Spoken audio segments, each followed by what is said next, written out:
느헤미야 4장 7절에서 23절 말씀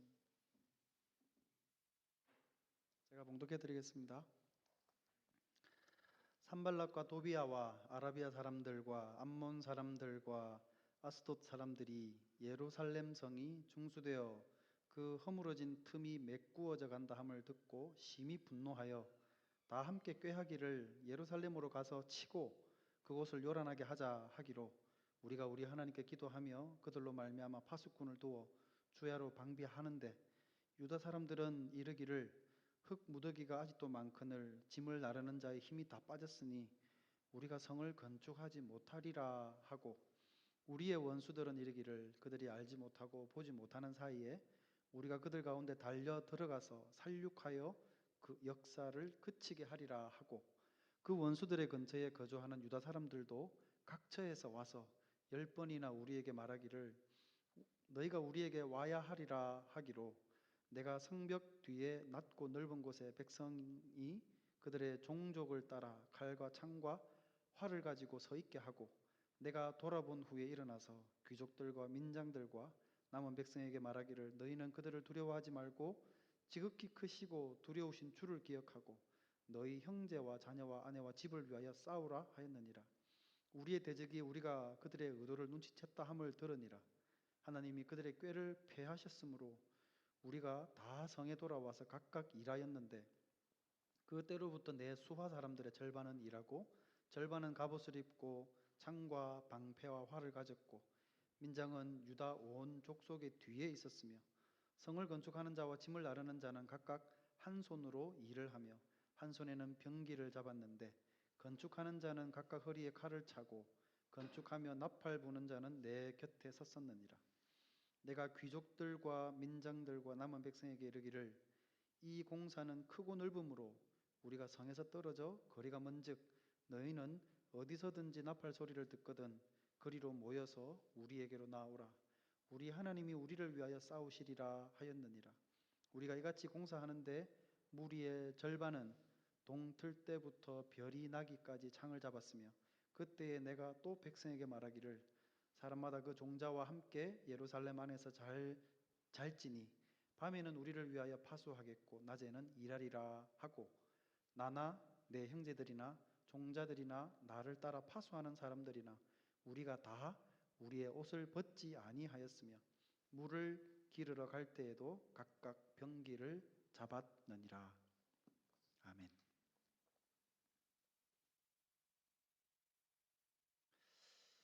두 주 전에 제가 여러분과 나눴던 대로 3장을 둘러싸고 있는 앞에 2장과 뒤에 4장은 이스라엘 백성들이 지금 성읍을 중수하고 있는 그 일을 자꾸 비웃고 비방하고 공격하는 일들로 기록이 되어져 있다 말씀을 드렸습니다. 그럼에도 불구하고 성벽 공사가 차곡차곡 잘 진행되어져 가고 있다는 소식을 들은 산발랏, 도비아, 겟셈이라는 이런 사람들이 가만히 보니까 일이 잘 되어 가니까 분을 냅니다. 사장에 보면은 분이 나면서 자기들만이 아니라 다른 사람들까지 힘을 합세해 가지고 이번에는 저들을 무력으로 공격을 해야 되겠다라고 하는 계획을 세웁니다. 그래서 저 아래 아라비아 또 동쪽의 암몬, 아스돗까지 가세를 해가지고 이제 총공세를 하려 하고 있습니다. 제가 이 말씀드린 이런 그 지역들이 어디에 위치해 있는지 말씀을 예전에도 한번 드렸었던 것 같습니다. 예루살렘을 중심으로 해서 위쪽에는 사마리아가 있죠. 또 아래쪽에는 이 아라비아가 있고 오른쪽에는 암몬이라는 족속들이 살고 있고 또 왼쪽에는 아스돗, 오늘 기록되어져 있는 이 지역들이 예루살렘을 중심으로 해서 뺑 둘러싸고 있는 그런 사람들입니다. 그런데 이 7절에 보면 이 사람들이 이렇게 기록을 합니다. 예루살렘 성이 중수되어 그 허물어진 틈이 메꾸어져 간다 함을 듣고 심히 분노했다. 도대체 이 사람들은 왜 분노하는 것일까요? 무엇이 그들로 하여금 분노하게 만든 것이겠습니까? 오랜 포로 생활을 끝내고 이제 자기들이 원래 살던 땅으로 돌아와 가지고 힘을 합쳐서 이제 우리가 성벽을 좀 중수하자 하면서 열심히 지금 그것을 쌓고 있고, 그러고 나서는 이제 좀 사람답게 살아보려고 하고 있는 이 예루살렘에 있는 유다 사람들을 향해서 왜 저들은 저렇게 분노까지 하면서 이 공사를 방해하려고 하는 것이겠습니까? 답부터 말씀을 드리면 그게 자기들의 이익에 반하기 때문에 그렇습니다. 당시에는 지금 느헤미야가 3차로 귀환한 거잖아요. 그러니까 1차, 2차, 그러니까 스룹바벨과 에스라를 통해서 이미 이 많은 유다 사람들이 예루살렘으로 복귀를 해서 이 예루살렘 주변에 살고 있던 상황이었습니다. 그런데 이 사람들이 처음에 올 때와 가졌던 그 마음과는 달리 시간이 지나면서 또다시 그 마음들이 허지부지 되어지고 그냥 예전에 살던 것처럼 또다시 힘없이, 그래서 뭔가 바꾸고 새롭게 살아가려는 그런 의지도 다 잃어버린 채 그렇게 살고 있는 상황이었습니다. 그러니까 예루살렘 주변 지역에 살고 있던 이 총독들이 볼 때 예루살렘 사람들은 그런 상태로 있는 게 자기들에게는 훨씬 좋았습니다. 예루살렘의 이 성읍이 갑자기 그냥 이전처럼 힘없고 의욕 없이 그냥 이 피폐해진 상태로 살아가는 게 자기들이 볼 때는 좋지, 누군가가 갑자기 와가지고 뭔가 새롭게 하자고 분위기를 쇄신하고 백성들이 거기에 맞춰가지고 의욕적인 삶을 살게 되어지고, 그래서 이전처럼 예루살렘이 그 당시 팔레스틴 지역의 중심이 되어지는 게 주변 지역 총독들이 볼 때 그리 달갑지가 않았던 것입니다. 그것뿐만 아니라 이 신임 총독으로 온 이 느헤미야가 이 왕 아닥사스다의 총애를 입고 물심양면으로 적극적인 지원까지 받고 있으니까 자기들이 보니까 이 배알이 이제 꼬이는 겁니다. 그러니까 이 사람들이 이 건설을 하고 있는, 중수하고 있는 사람들이 와서 뭐라고 그랬습니까?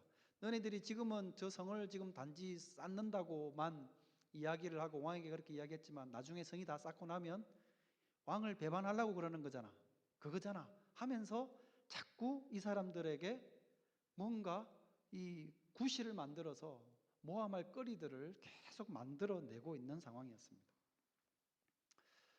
조금만 자기들에게 뭔가 손해가 되어진다고 생각이 들거나 자기가 누리고 있던 것들이 침해당한다고 생각이 들면 다른 사람들의 삶이 행복해지는 것이라도 자기들은 싫은 겁니다.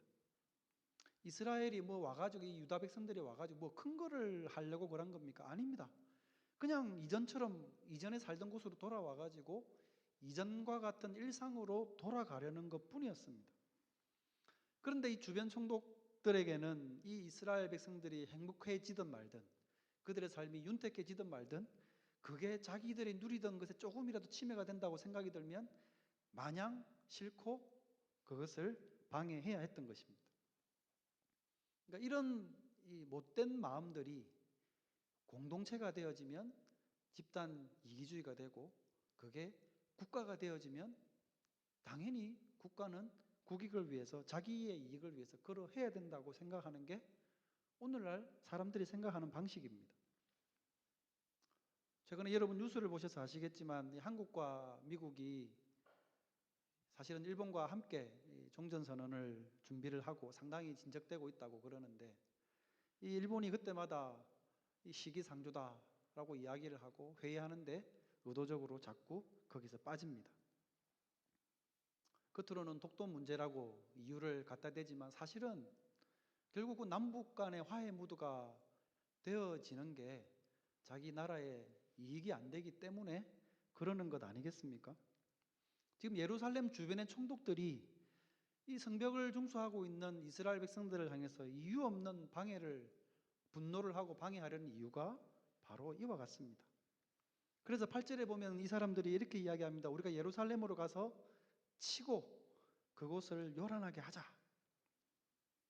조롱하고 비웃고 말로만 심리전을 펼치던 이 사람들이 그럼에도 불구하고 뭔가 일이 잘 되어 간다는 것을 보고는 이제는 실제적으로 물리적인 공격을 하려고 준비하고 있습니다. 이에 느헤미야와 백성들이 함께 기도하면서 이에 응전하게 됩니다. 9절 말씀해 보면 백성들이 기도하면서 동시에 파수꾼도 주야로 세워서 보초를 서도록 했습니다. 그런데 여기에 문제가 좀 발생을 합니다.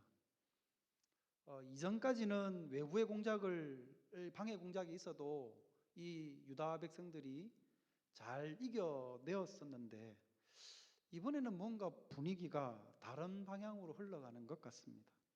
자꾸만 이 백성들 내부에서 부정적이고 불안해하고 흔들리는 모습이 자꾸 보이고 있습니다. 성을 쌓기 시작한 이후에 어떻게 보면 가장 심각한 위기에 지금 봉착해 있는 상황이다라고 할 수 있습니다. 왜 갑자기 분위기가 이렇게 되었을까요? 처음에는 공격들을 이 사람들이 단합을 해서 잘 막아냈는데 왜 이번에는 그런 분위기가 안 되고 자꾸 불안해하고 또 흔들리는 모습을 보이는 것일까요? 여러분, 느헤미야서를 우리가 읽으면서 처음에 이 일이 지금 어떻게 처음부터 시작되고 진행되어 왔는지를 조금만 먼 거리에서 다시금 바라보실 필요가 있습니다. 처음에 어떻게 시작되었습니까? 느헤미야가 예루살렘의 소식을 듣고 그 마음의 매임을 가지고 그것을 왕에게 이야기를 해야 되겠다 생각을 하고는 자기의 직을 걸고 왕에게 이야기를 했는데 너무나 다행히도 그것이 왕에게 받아들여지고 왕도 기꺼이 백성들과 함께 느헤미야로 예루살렘에 돌아가게끔 만들어줬고 그 왕의 지원을 받아가지고 열심히 그 성을 쌓게 되었습니다. 백성들도 느헤미야와 함께 귀환하게 되면서 그 모든 과정 가운데 분명히 하나님의 특별한 인도하심이 있다는 것을 이 백성들이 눈으로 보았습니다. 그래서 느헤미야와 함께 이 역사에 동참하였습니다. 그들 마음속에는 정말로 회복에 대한 기대가 있었고 그것을 이루기 위한 열정이 있었습니다. 그래서 처음에 방해꾼들의 이런 모략과 비웃음과 막 비방질을 하게 될 때 이 사람들은 하나된 모습으로 믿음으로 그것을 극복해낼 수 있었습니다. 이 사람들이 그렇게 했었다면 또다시 그런 공격이 있게 되어질 때 또 같은 마음을 품고 좀 더 단단한 마음을 먹고 분명히 이겨나갈 수도 있었을 텐데 이번에는 분위기가 다르더라는 겁니다. 대적들의 공격이 있다는 이야기를 듣고 똑같이 공동체가 모여서 기도를 했고 파수꾼을 두어서 방비했음에도 불구하고 이번에는 굉장히 당황하는 모습이 백성들 내에서 일어나고 있습니다. 10절 말씀을 보시면 유다 사람들은 이르기를 흙 무더기가 아직도 많거늘 짐을 나르는 자의 힘이 다 빠졌으니 우리가 성을 건축하지 못할 거야. 유다 사람들이 지금 하고 있는 이야기입니다. 갑자기 내부에서 자신들이 이 성벽 재건을 완성할 수 없을 것이라는 매우 절망적인 분위기가 계속해서 일어납니다. 너무 피로하고 물론 힘도 많이 빠진다는 방금 읽어드린 이 표현을 어떻게 보면 납득도 가기는 합니다. 성벽 공사가 이제 한 절반 정도도 채 되지 공정이 이루어지지 않았는데 여전히 가야 할 길은 멀고 여전히 또 어쩌면 그런 시점이 제일 피곤할 때 아닙니까? 그러니까 이룬 것은 많지 않은 것 같고 앞으로 이루어야 될 게 더 많이 있는 이런 상황. 그럴 때가 사실은 더 잘 지쳐할 때이긴 합니다. 그런데 이 유다 백성들이 짐을 나르는 사람들이 힘이 빠지고 이렇게 어렵다는 이야기를 하게 되는 이 말은 사실은 그들이 육체적인 피로가 그들에게 쌓였기 때문이어서가 아니고 사실은 그 원인은 그들의 마음에 있었던 겁니다. 10절에 기록된 그 원래의 그 표현을 보면요, 이게 그냥 쭉 기록된 서술이 아니라 이 애가의 형식으로 된 노래입니다. 내용은 이런 거죠. 흙무더기는 아직도 많은데 짐 나르는 사람들은 벌써 힘이 다 빠졌고 게다가 저 바깥에 있는 원수들은 와가지고 우리를 공격해가지고 우리의 일을 중단시킨다 그러니까 이거 우리 결국 이 일 성공 못할 거야. 이런 말들을 애가 형식으로 노래를 만들어가지고 이 사람들이 부르는 겁니다. 생각해 보십시오. 일을 하면서 이런 백성들이 이런 신세타령 같은 노래들을 해 나가면 나머지 사람들이 무슨 의욕이 힘이 나서 일을 계속 하겠습니까? 보통 노동요는 어떤 내용들입니까? 피곤하고 힘든 것들을 좀 더 극복을 하고 일의 능률을 높이기 위해서 힘차는 노래를 가사를 만들어서 부르는 게 노동요 아닙니까? 근데 이 사람들이 자꾸 이런 폐색이 짙은 이런 노래를 해 나가면 어느 누가 힘을 얻어가지고 계속해서 그 일을 하려 하겠습니까? 근데 이런 마음들이 백성들 사이에서 일어나게 됐던 그 더 깊은 원인은 뭔가를 보니까 12절 말씀을 보시면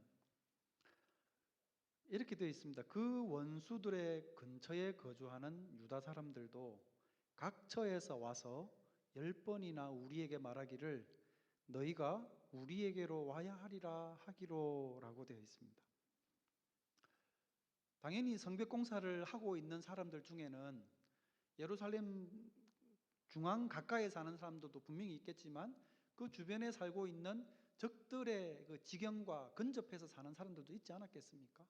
그쪽에 살고 있던 사람들이 공사를 하고 있는 이 가족들에게 찾아와 가지고는 아니 네가 지금 여기서 이 일을 하고 있을 때가 아니다. 우리 가족들이 지금 죽게 생겼는데 거기 있지 말고 빨리 우리 있는 데로 돌아와서 집안이나 돌봐라 라는 이야기를 하더라는 거죠.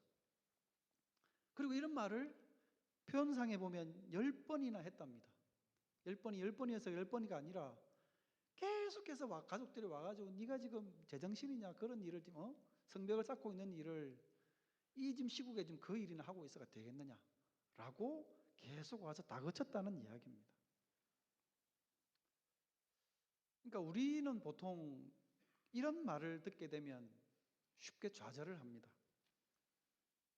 너가 이 처해 있는 현실적인 부분도 제대로 못하면서 무슨 선교며 무슨 교육이며 무슨 봉사를 한단 말이냐. 너 할 일이나 똑바로 해놓고 그런 거 해라. 이런 말을 하면서 이 한심스럽다는 눈초리로 이렇게 쳐다볼 때 사실은 그런 반응은 정말 육체적으로 필요한 것보다 내면에서 일어나는 두려움보다도 사실은 더 괴롭고 견디기 어렵습니다. 그렇지 않습니까? 그러니까 뭔가 하려고 하는데 그런 마음에 찬물을 확 끼얹어 버리는, 그래서 그 마음을 좌절시켜 버리고 영적 회복에 대한 열망까지도 꺾어버리는 그런 말들이 있어지게 될 때 사람들은 너무나도 쉬이 좌절하게 됩니다. 지금 공동체 전체가 지금 이런 절체절명의 비판에 직면하게 된 것입니다. 결국 이 모든 것을 한마디로 줄여서 백성들 사이에서 이런 폐색이 짙은 불안감이 일어나게 된 이유가 무엇입니까? 라고 묻는다면 그것은 바로 한마디로 말이라고 해야 옳을 것입니다. 사람들이 찾아와가지고 했던 말입니다. 이 말이 공동체 전체의 열의를 얼어붙게 만들어 버렸습니다. 갖가지 염려와 걱정들을 이 말이 들쑤셔내고 끄집어내고 그래서 의지를 상실하게 만들어 버렸습니다. 여러분 한번 생각해 보십시오. 이 문제가, 이 현실적인 문제가 요 직전까지는 없었습니까? 아니요. 이 일이 오늘 있는데 어제는 없었겠습니까? 이런 문제는 어제, 엊그제, 좀 더 과거에도 계속해서 그들이 안고 있던 문제였습니다. 갑자기 근래에 와가지고 발생한 문제가 아니라는 이야기입니다.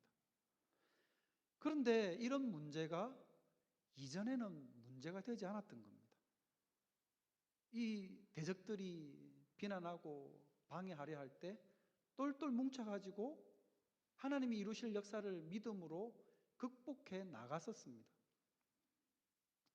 근데 왜 지금은 다른가요? 자꾸만 다운시키는 말을 하고 듣게 되니까 그것이 영적 회복에 대한 열망까지도 식어버리게 만든 겁니다.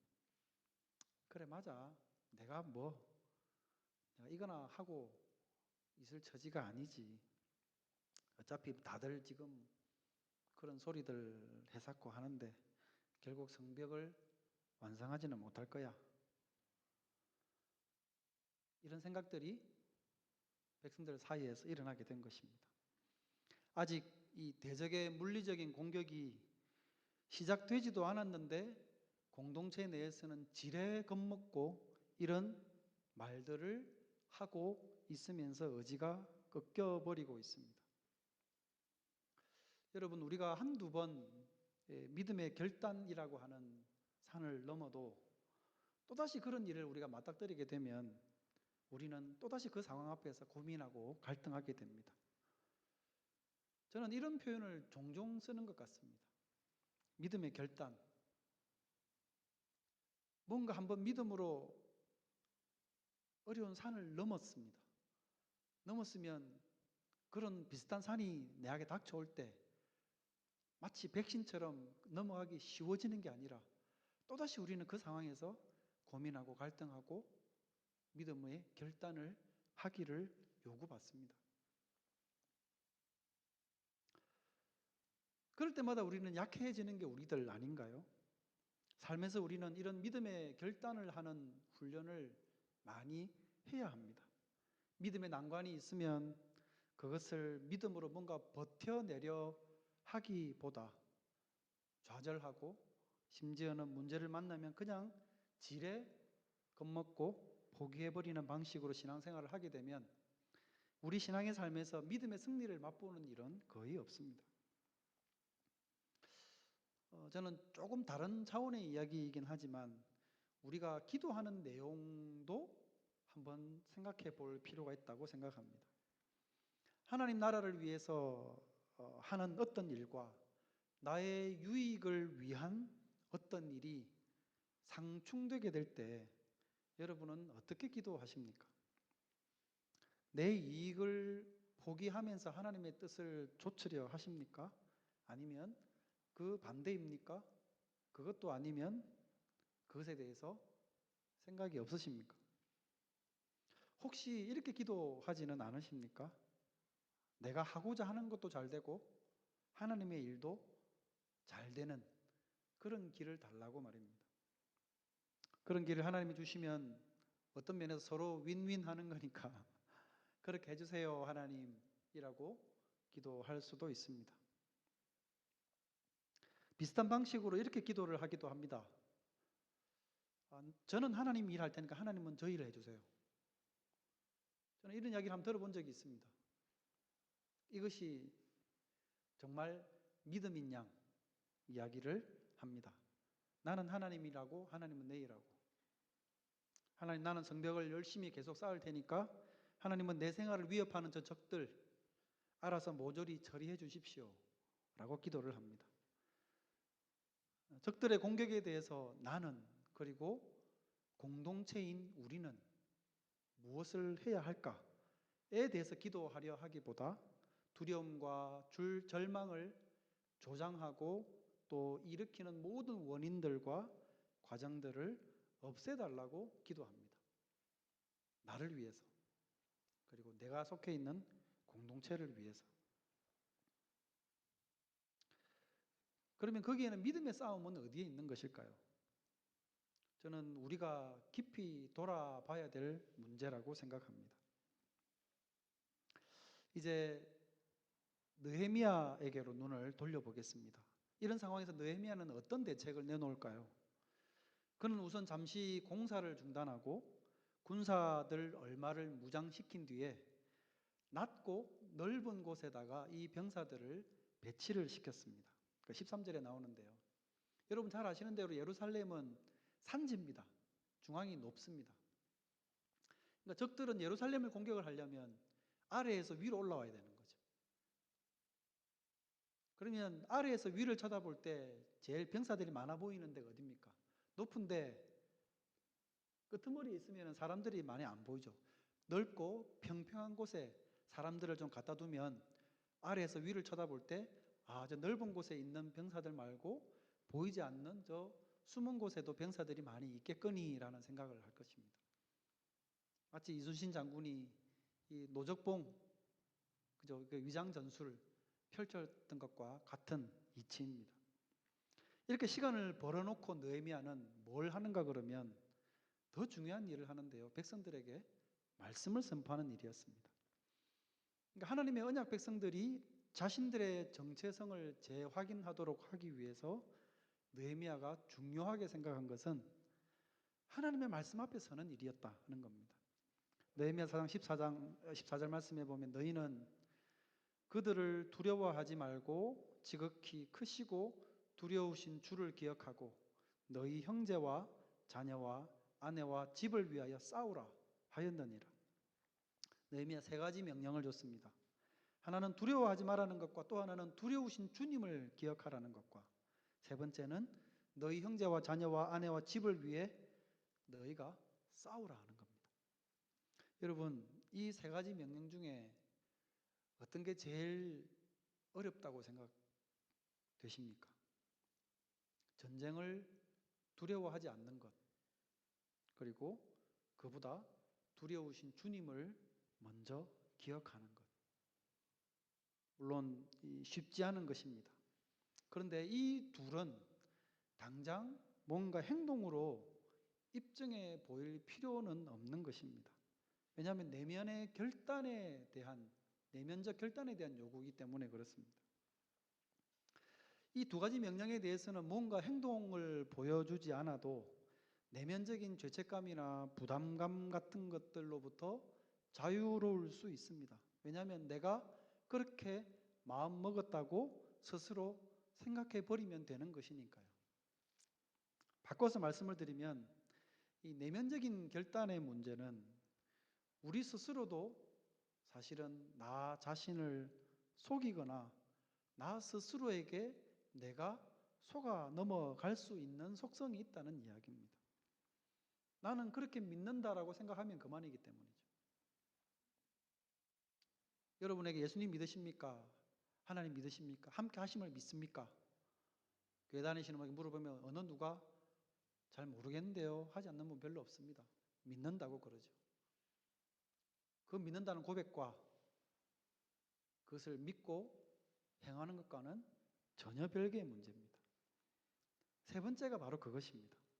너희 형제와 자녀와 아내와 집을 위해 싸워라. 전쟁을 두려워하지 않는다는 것과 그보다 여호와 하나님을 더 두려워한다는 것, 그리고 두려우신 그분을 기억한다는 것을 증명하는 방법이 뭔가 그러면 이 싸움에 직접 나오는 거였습니다. 이것은 행동으로 보여야 하는 것입니다. 실천적인 신앙이 어려운 이유가 바로 그것입니다. 우리가 하나님, 나는 전쟁을 두려워하지 않겠습니다. 저는 두려우신 하나님을 기억합니다. 라고 말을 하고 나 스스로도 내가 지금 그렇게 믿고 있다고 믿는 것은 그리 어렵지 않습니다. 나는 그런 믿음을 갖고 있다고 믿는 것. 그것은 무슨 믿음일까요, 여러분? 최근에 새벽기도 지금 진행되는 사사기 말씀에 새벽기도 때 나눴던 말씀에 보면 에브라임 지파에 대한 이야기가 나옵니다. 아마 기억하실 겁니다. 미디안과 전쟁이 막바지에 이르고 이스라엘 백성들이 승리해 가고 있는 즈음에 에브라임 지파 사람들이 갑자기 기드온에게 찾아와 가지고는 따집니다. 아니 왜 전쟁을 하는데 우리를 부르지 않았느냐라고 하면서 따졌습니다. 기드온에게 했던 이 에브라임 지파의 말로 인해서 이 에브라임 지파 사람들은 전쟁에 참여하지도 않았던 자신들의 비겁함을 잘 감출 수도 있었고 심지어 기드온에게 큰 소리 치면서 모양도 빠지지 않게 되었습니다. 사람들이 그렇게 기드온과 이야기를 하고 나서 에브라임 지파 사람들 자기 진영으로 돌아가가지고 자기들끼리 무슨 이야기를 했을 것 같으십니까? 야, 그 말 정말 잘했다. 부르기만 했으면 우리가 전쟁에 참가할 마음의 준비를 하고 있었다라는 생색도 내고 모양도 빠지지 않아서 참 다행이다 라고 말하겠습니까? 아니요. 어쩌면 속으로는 그렇게 생각을 했을는지 모르지만 아마도 이렇게 이야기를 하지 않았을까 생각합니다. 이런 걸 뇌피셜이라고 그러더만요. 제 혼자 생각에 우리도 자기들끼리, 에브라임 사람들끼리, 야, 우리도 전쟁에 참여하러 했는데 그 기도원 그 친구가 연락을 하지 않는 바람에 우리가 전쟁을 하지 않은 것, 전쟁에 못 나간 거잖아.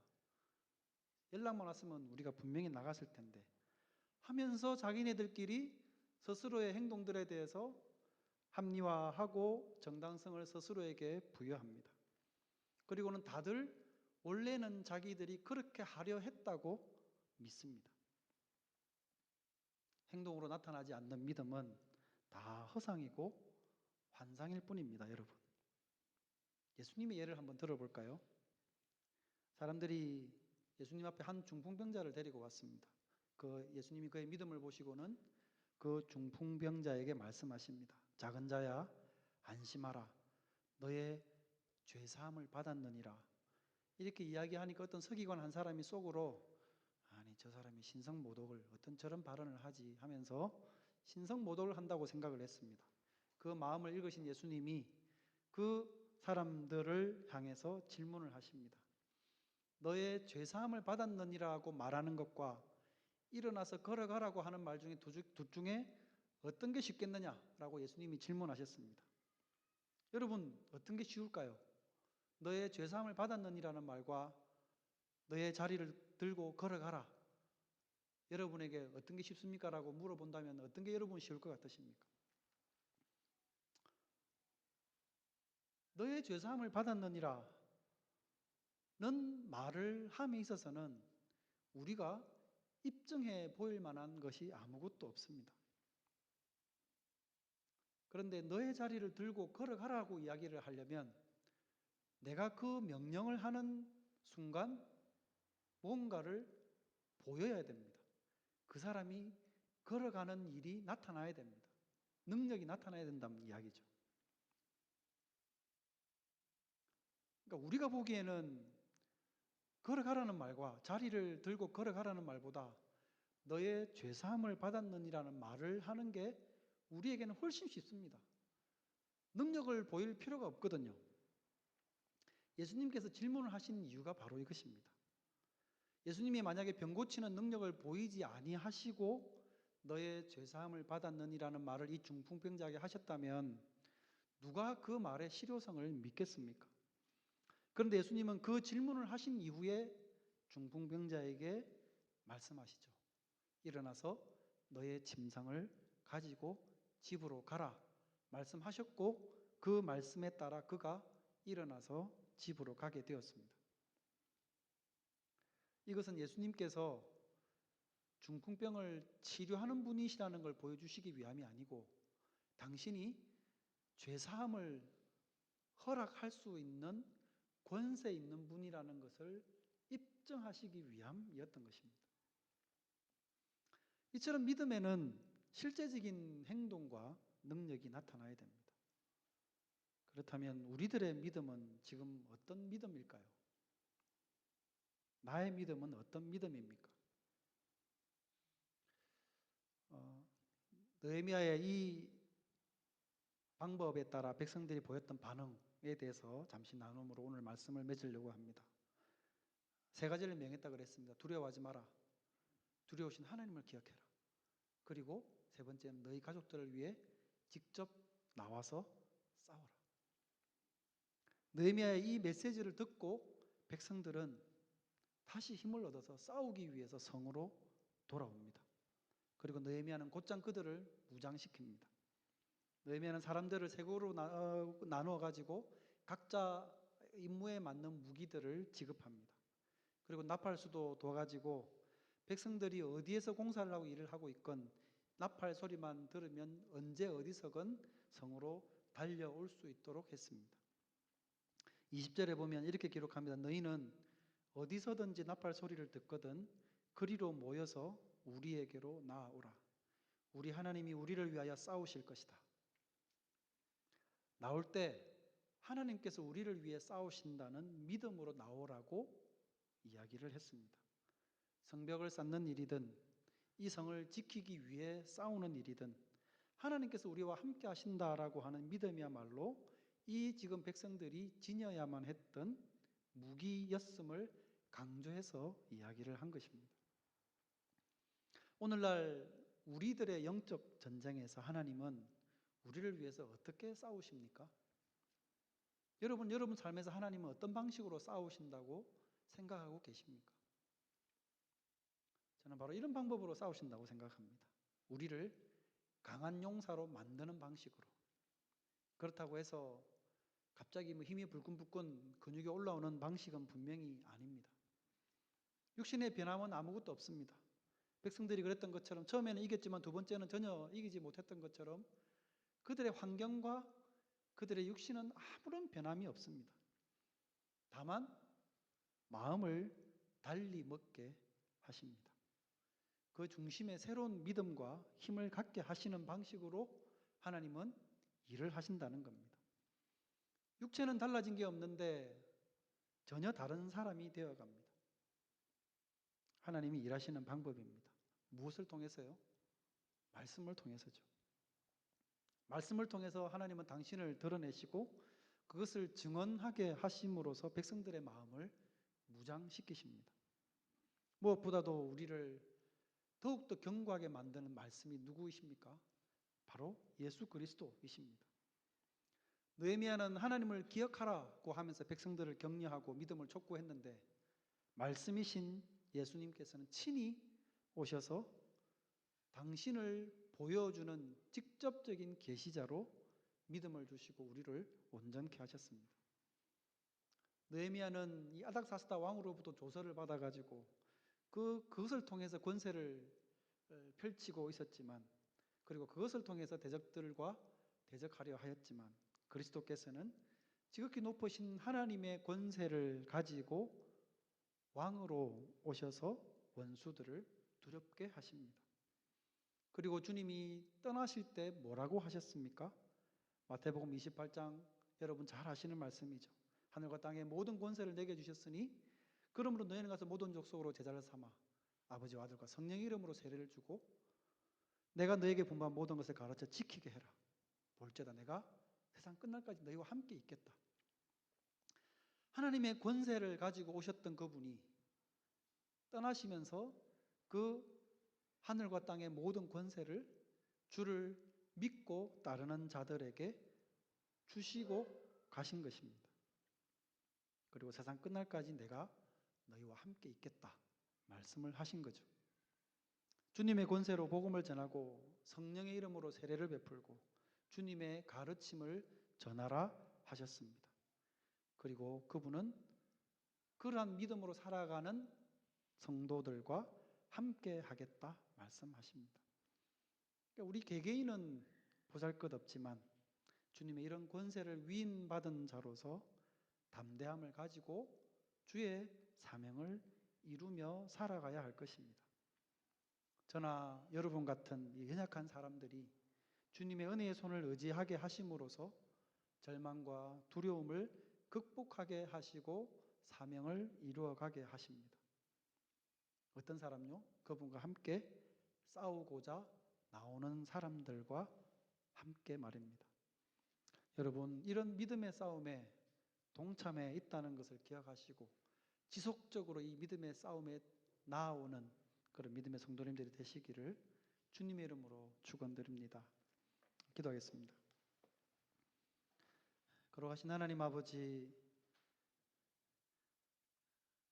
대적의 공격에도 불구하고 하나님을 의지하는 마음을 놓지 않아야 했고 끝까지 믿음을 붙들어야 했고 신실하신 하나님을 의지해야 했음에도 그들은 그들 내부에 일어나는 절망케 하고 좌절하게 만드는 말로 인해서 잠깐 믿음에서 떠나고 믿음을 잃어버렸습니다. 말씀을 통해서 새롭게 회복된 그들의 모습을 보면서 지속적으로 우리가 말씀으로 무장할 수 있도록 그리고 온전한 믿음의 싸움을 힘써 싸워가는 성도로 설 수 있도록 다짐하고 그런 삶을 살 수 있기를 하나님께 구하며 살아가는 우리의 삶이 되게 하여 주시옵소서. 걸어가신 예수님의 이름으로 기도드립니다.